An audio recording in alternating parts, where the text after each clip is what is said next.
Selamat siang guys, saya bersama rekan saya Mas Tejo dari Pakistan. Selamat pagi. Dia sudah keliling dunia. Nah, keliling Indonesia pun sudah beberapa kali.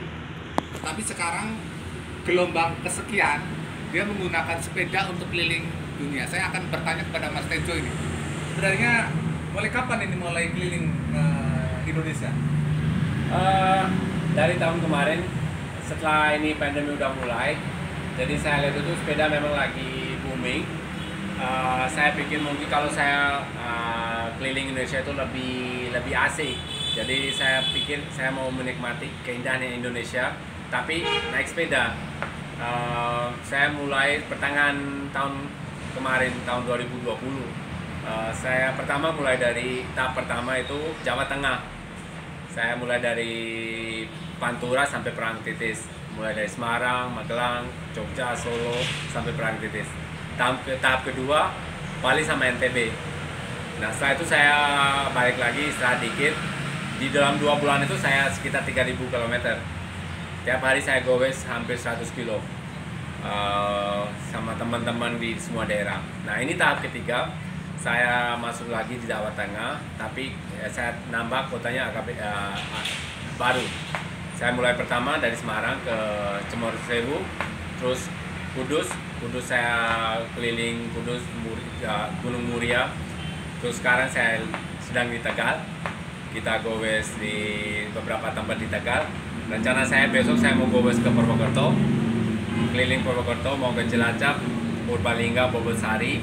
Setelah itu ke Bandung. Nah rencananya mau nanjak, loop, endurance ride, keliling semua kota-kota kecil dan ketemu teman-teman di seluruh kota-kota yang ada di situ.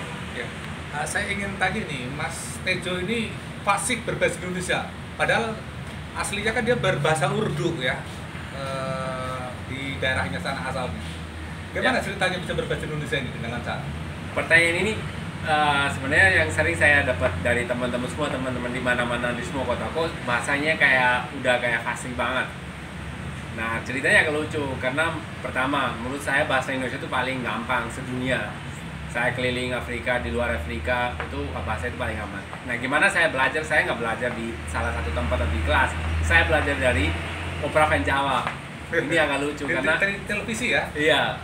Karena menurut saya atau setahu saya kalau kita mau belajar bahasa itu lebih gampang dari lagu atau dari komedi. Karena kata-kata di komedi atau di lagu itu paling gampang, bisa gampang kalau mau paham. Nah, tapi kalau ada kata-kata saya nggak ngerti, saya langsung tanya sama teman atau sama orang lain. Sampai hari ini saya masih ada tiap hari saya belajar kata-kata baru. Jadi kalau Mas Tejo ini juga bisa bahasa Prancis, tetapi katanya lupa. Ini kenapa bisa nggak lupa? Ya, yang kayak tadi bilang, kalau bahasa lain kayak bahasa, saya pernah di Korea, bisa bahasa Korea. Tapi setelah saya keluar Korea, gimana saya mau ngobrol sama teman-teman di Korea susah karena mau tulis dari HP itu susah. Huruf-hurufnya Korea, huruf Hangul itu namanya. Nah kalau Indonesia ABC itu lebih gampang, mau tulis ABC sama teman-teman saya walaupun di luar negeri saya bisa diskusi atau ngobrol sama teman-teman.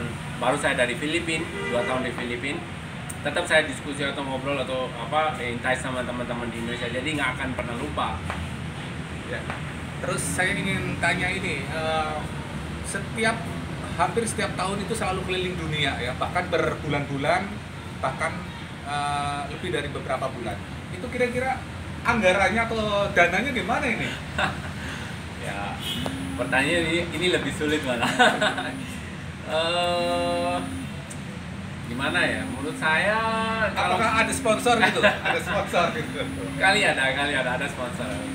Tapi menurut saya ya kita harus ukur semua gimana caranya. Kita harus bikin plan rencananya untuk keliling, budget saya sesuai budget. Dan mungkin kalau dapat sponsor itu lebih bagus kalau memang itu ikuti atau bantuin hobi kita itu paling. Ya. Jadi guys ya, Mas Tejo itu di Tegal tinggal di Hotel Pesona ya. Hotel Pesona tarifnya Anda tahu sendiri kira-kira sudah beberapa hari, bahkan sudah 1 minggu ya. Nah, ini nanti akan ke Purwokerto. Di sana juga akan nginap lagi terus dan sebagainya dan sebagainya. Nah, tentunya itu tadi sudah dijelaskan soal dana ada sponsor. Nggak tahu sponsor dari mana ya. Tapi yang jelas keluarganya mungkin dari keluarga, kalau tadi ceritanya itu dari keluarga sultan di sana, di daerahnya, di Pakistan ya. Ada keluarga sultan. Jadi Anda tahu sendiri lah kira-kira keluarga sultan itu bagaimana dari sisi ekonomi. Saya ingin tanya juga, ini kalau di daerah Indonesia Anda sudah bersepeda, sudah jalan, kira-kira situasinya keramahannya bagaimana?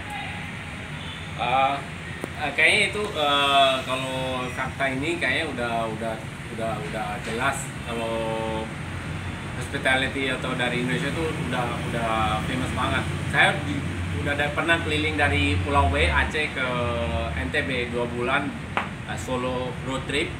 Saya tiap kota 2-3 hari, itu beberapa tahun lalu. Dan kali ini saya lagi keliling Jawa, Bali, NTB. Sampai sekarang atau sampai hari ini nggak ada satu hari pun saya dapat isu atau ada sesuatu yang saya nggak suka dari teman-teman atau dari orang lokal atau mereka kurang ramah atau ada isu, belum pernah sama sekali. Setiap kali saya dapat teman-teman yang di daerah atau di kota-kota itu mantap, semua kumpul langsung, ajak makan, ajak ketemu, ajak kumpul. Ada pernah sampai satu kota itu saya tinggal 1 minggu, 1 hari pun saya nggak bayar makan karena menurut mereka duit saya nggak laku. Jadi saya sampai sekarang ya masih nggak ada kata yang saya bisa bilang terima kasih ke teman-teman. Ya begitu, mungkin itu juga salah satu. Sekarang soal keluarga ini kan ditinggal terus nih. Apakah di rumah ada keluarga ini, di sana ada istri, anak dan sebagainya? Gimana? Ya harus imbang. Kalau kita keliling ya harus imbang. Kalau ada teman-teman mungkin mereka agak susah karena mungkin mereka nggak di satu direksi terus. Kalau kita imbang, hobi sama keluarga sama rumah, Pakistan pun mungkin semua lancar, bisanya lancar, semua happy. Oke, terima kasih guys ya. Kita sudah berkenalan dengan Mas Tejo dari negeri kita tetangga Pakistan ya. Terima kasih Mas Tejo, selamat jalan nanti Purwokerto. Terima kasih, assalamualaikum. Waalaikumsalam.